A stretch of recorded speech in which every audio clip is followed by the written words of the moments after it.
Well, the other side of fiscal policy, and again, another indicator of the size of the federal government, is taxes.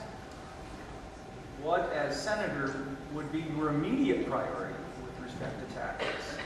And would you ever support a tax increase to help balance the federal budget? My plan on taxes proceeds in two steps. The first and most important and immediate steps would be to make sure that the Bush tax cuts don't expire next year. Now, our economy is trying to recover, despite the federal government's best efforts, from a recession. When we allow those Bush tax cuts to expire next year, we're in for a world of hurt.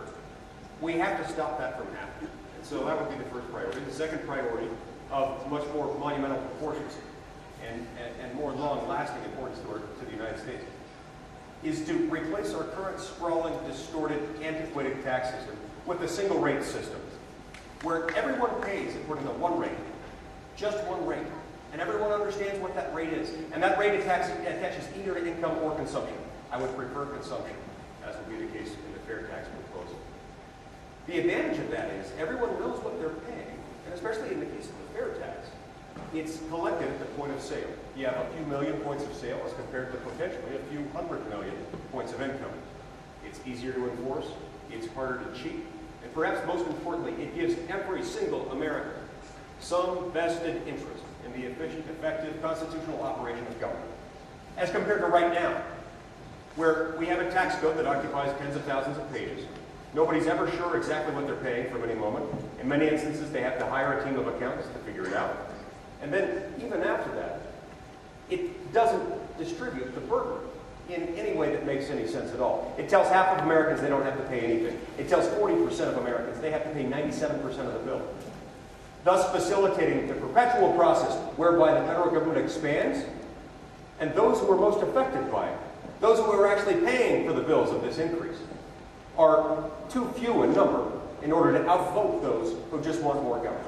This has to stop, and I will fight tirelessly until the job is done as your U.S. Senator to make sure that it does stop.